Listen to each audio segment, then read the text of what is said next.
De façon historique, depuis 1986 et 87, ici, Sélégbé s'appelait Kidjokodji. Et à cette année-là, la population s'est réunie et a transformé le nom de Kidjokodji à Sélégbé. Parce qu'il n'y avait pas d'autochtones ici. Notre quartier-là n'était pas un village. Ce n'est pas un village. Le quartier regorge pratiquement des acquéreurs. Et c'est ces acquéreurs-là qui se sont réunis en assemblée générale pour transformer le nom de Kidjokodji à Sélégbé. Sélégbé, Bomia Jeffi. Et Agbokodji là, c'est la famille Agbo à l'Intensou. C'est eux qui ont pratiquement tout le domaine de la zone de Agbokodji. Sinon, c'est Agbo à l'Intensou. C'est ce nom-là qui a donné le nom de Agbokodji. Et avec le nouveau découpage, notre quartier, je pense que ça a pris corps à partir de 2013.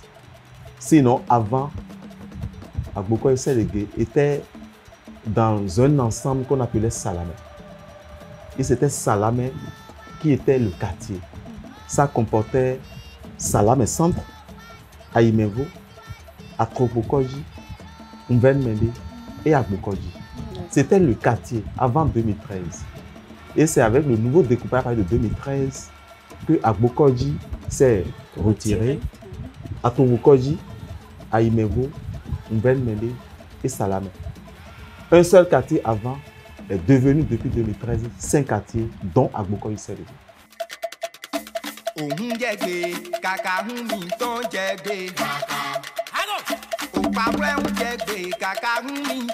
Agbokodji Sélégbé se situe dans l'arrondissement de Godomé, commune d'Abomey-Calavi. À l'ouest, nous avons le quartier de Bozoupa. Au nord, nous avons la voie inter-État. Au sud, nous avons les quartiers de Dekoumbe. Et à l'est, nous avons le quartier de Fignooué de Umbero. Et Agbokodji Sélégbé, en matière de superficie, est le quartier le plus grand de l'arrondissement de Godomé. On sera en moyenne 15 000 habitants au niveau du quartier. On est tellement peuplé. Nous sommes à Godomé. Et Godomé, par excellence, vous savez, c'est l'arrondissement le plus peuplé du Bénin, de tous les arrondissements du Bénin.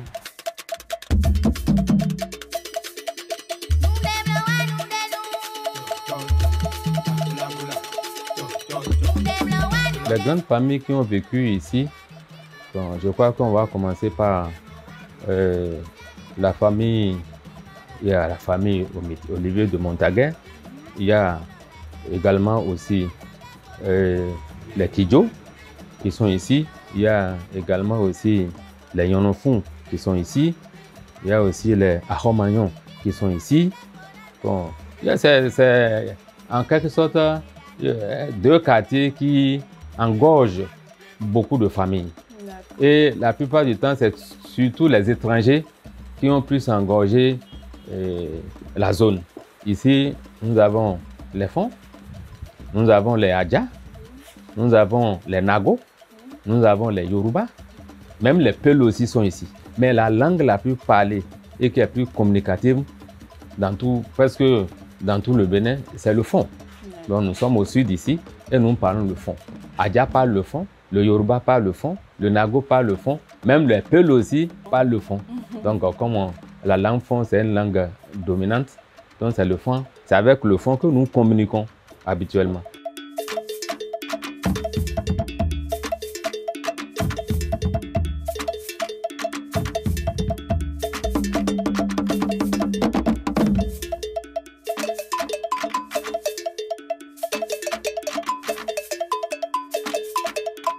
Je vis dans ce quartier il y a environ 30 ans, depuis 1995. Au départ, quand moi j'étais arrivé dans le quartier, bon, il faut noter que il y avait des pratiques ancestrales qui ne se font plus. Bon, donc j'ai essayé de réunir quelques jeunes. Il y a dans ma maison, à partir de 20 h, ils viennent et on commence par conter des histoires, comment les parents vivaient, comment il faut se comporter.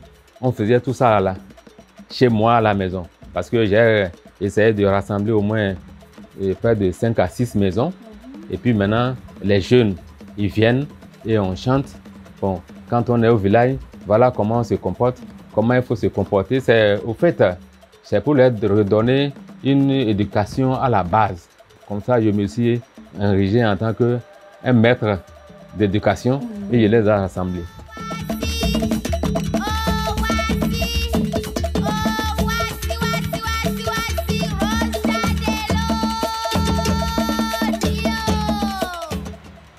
Par ma voix en tant que chef de quartier, toute la population remercie notre chef de l'État. Depuis son avènement, l'année 2016, à ce jour, notre quartier a connu une très grande métamorphose. Un merci de son fait, nous avons eu notre voix qui a quitté Fidiocé, qui longe les rails. Évidemment, c'est venu à mi-parcours. Et notre souhait, que cette voie-là continue son trajet jusqu'à l'Ourozopa. Mais c'est déjà un acquis pour nous. De par son fait, nous avons bénéficié de l'implantation d'une grande entreprise qu'on appelle Julius Berger. Et cette entreprise, de fait, qu'elle est installée dans notre quartier, nous bénéficions de sa prestation au niveau du développement de notre quartier, l'aménagement des rues, l'aménagement de certains domaines mis à disposition de notre jeunesse. Il y a aussi, de par les relations, partenariats public-privé, il y a des promoteurs qui érigent de grands bâtiments, de grandes infrastructures, telles que les stations-service, les grandes infrastructures qui abritent des lieux commerciaux, ainsi de suite, ainsi de suite. Des écoles publiques comme privées, ainsi que des marchés, pour ne citer que ceux-là.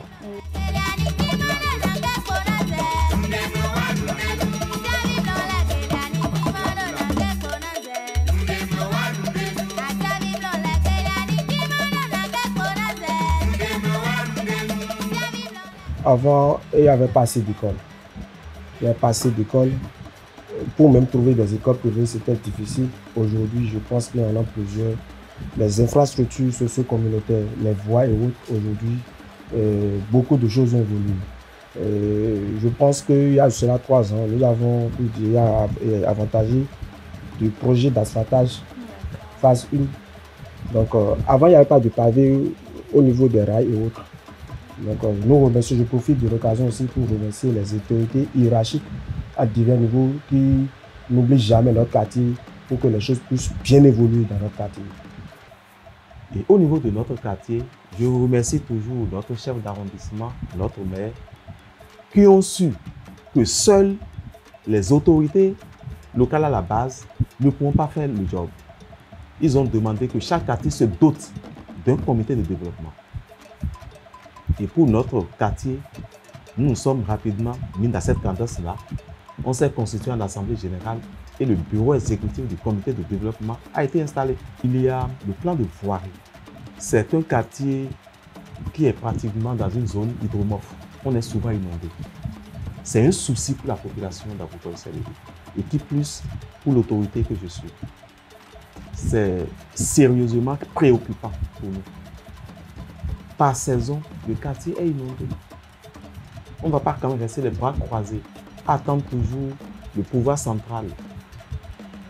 On peut faire quelque chose à l'interne.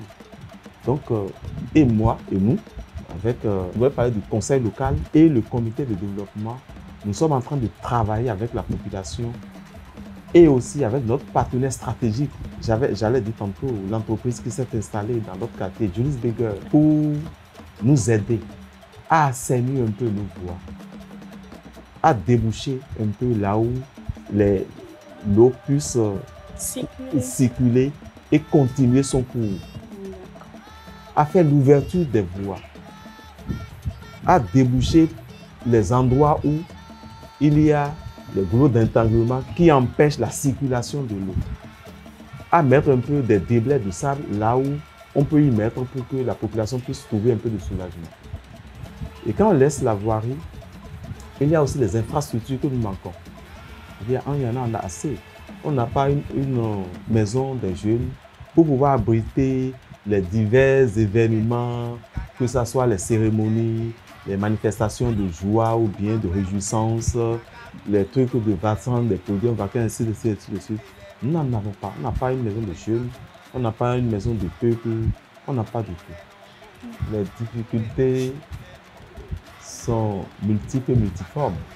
Je remercie mes prédécesseurs. Quand je dis mes prédécesseurs, il y a certains sages qui, à défaut de chef quartier, s'étaient constitués comme le président du comité de lotissement. Notre quartier est loti depuis 2019. Ça fait au moins 26 ans aujourd'hui. C'est déjà des acquis. Notre quartier a bénéficié de l'électrification et l'eau courante. Nous avons déjà tout ça. Ce qui reste maintenant, c'est l'intégration de la population, de se constituer en un seul, pour savoir que le développement d'abord, c'est la participation de la population pour tout ce que le pouvoir central fait.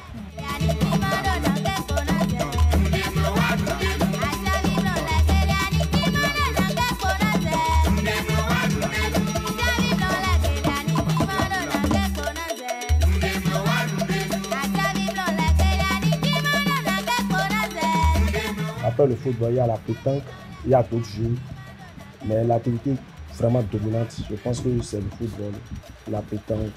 Agbokoji Sedegbe aussi font partie de la population du Bénin.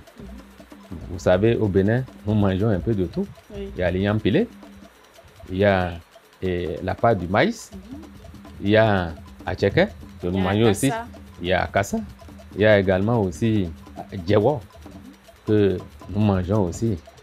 On mange aussi à Tassi, c'est même populaire. Oui. On prend aussi de la bouillie du maïs, la bouillie du mil. Toute catégorie de nourriture mangée au Bénin est aussi consommée à Agbokoji Sedegbe. À Agbokoji Sedegbe, nous avons toutes les catégories de religion. En premier lieu, nous avons l'église catholique. C'est l'église catholique qui est la première église implantée.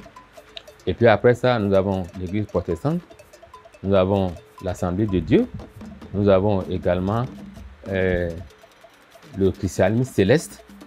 Après le christianisme céleste, nous avons aussi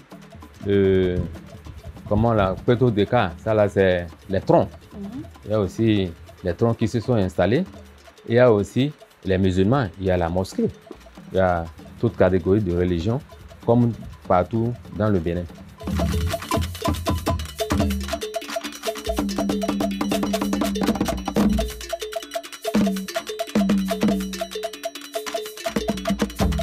Alors, nous les femmes, nous vivons très bien dans le quartier, à part qu'il y a quelques incidents. Les femmes enceintes ont un peu de difficultés parce qu'on n'a pas des centres de santé. On n'a pas de centre de santé. On est obligé d'aller très loin avant de trouver un centre de santé. Par rapport à des associations, on a plein d'associations. On a l'association Milofi, qui est une association des femmes qui représente plus de femmes. Mais bon, c'est vrai qu'il y a certains hommes qui sont dedans, mais c'est à travers cette association Milofi qu'on fête le 8 mars. Et on a l'association FIFAWA, on a également l'association des Amazones.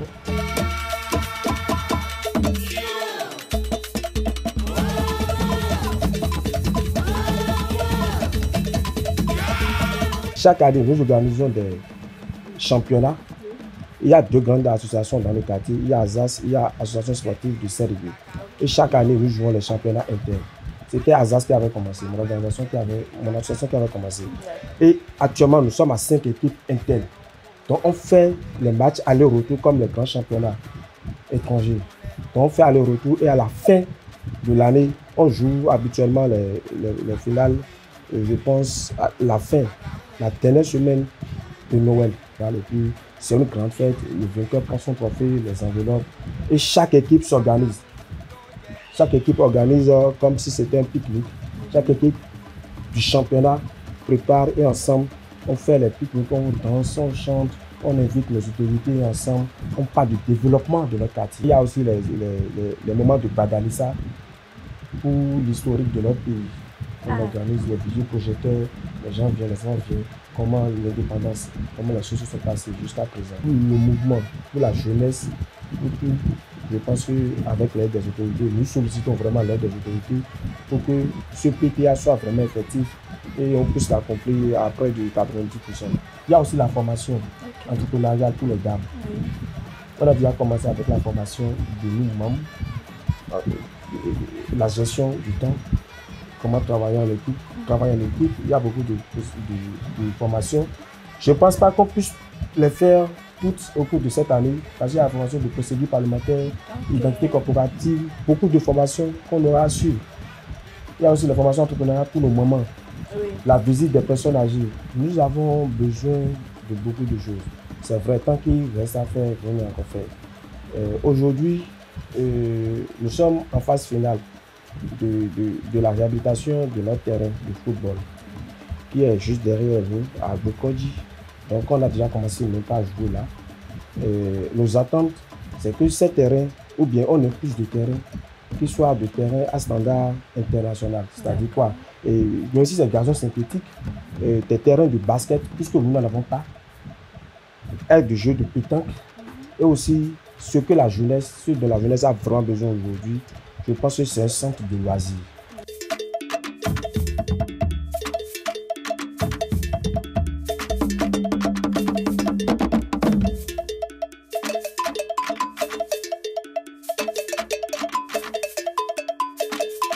Il y a un module de salle de classe là-bas. Vraiment, je vois la toiture, c'est totalement délabré. Et si avec le concours des autorités, si on pouvait venir nous faire une réflexion de ce module-là, ce serait bien. L'école aussi n'a pas d'eau potable. Il n'y a pas d'eau potable dans l'école. Si on pouvait nous aider à avoir tout ça là, ça nous vraiment nous ferait plaisir. Ça nous ferait plaisir. Donc il y a plein de choses à faire. Bon, on ne peut que ne citer certains. En dehors de l'eau potable, il y a l'électricité parce que nous vivons dans le noir total. Quand les enseignants, après le départ des écoliers, les enseignants sont toujours là pour préparer le programme de demain et ils n'ont pas d'électricité pour pouvoir le faire convenablement. Donc nous sollicitons aussi les autorités à nous aider à avoir l'électricité au sein de l'école. Je dirais merci aux parents qui nous ont placé, qui ont placé leur confiance en nous, qui savent que nous sommes à même de combler les attentes. Et nous leur demandons seulement de nous écouter si nous avons des doléances à leur niveau, qu'ils essaient de se rapprocher de nous pour nous aider à accomplir les autres tâches.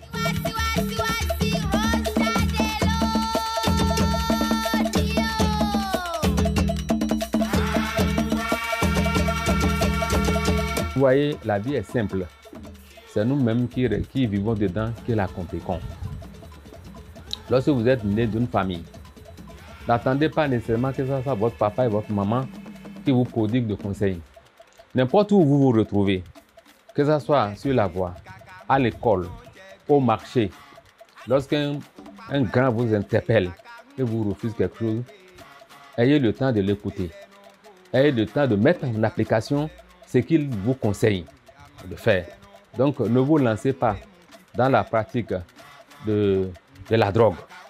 Ne fumez pas de chambre indien. Allez à l'école régulièrement. Écoutez le conseil que votre papa et votre maman vous donnent. Ne dites pas que vous êtes déjà âgé. Ah non, moi j'ai déjà 18 ans. Quelqu'un ne peut. Non, un enfant n'est jamais grand devant ses parents. L'enfant est toujours petit et il est toujours à l'écoute de ses parents s'il veut mieux réussir son avenir, s'il veut mieux réussir sa vie. Donc je vous conseille de travailler beaucoup, d'aller à l'école. Ce n'est pas seulement l'école qui fait l'avenir de l'enfant. Il y a également aussi l'apprentissage. Si vous allez à l'école, vous êtes arrivé à un niveau, vous sentez que vous ne pouvez plus continuer, demandez gentiment à votre papa que papa, au niveau où je suis là, je n'ai plus la faculté pour continuer les études. Mais je veux apprendre tel métier. Soit tu es un vitrier, soit tu es soudeur, ou bien tu es un menuisier. En tout cas, tu choisis un métier qui va nourrir ton homme demain. Je vais encore vous dire, ne paraissez pas. Ne vous lancez pas à la pratique de la criminalité, cybercriminalité. Parce que c'est ça justement qui fait que les enfants aujourd'hui n'apprennent pas. Il suffit seulement qu'ils arrivent en classe de 3e, ils ne vont plus chercher à étudier. Mais leur problème, c'est de commencer par aller dans les internets, aller dans l'ordinateur, de commencer par, voilà, je vous en prie, abandonner le cybercriminalité et apprenez un boulot.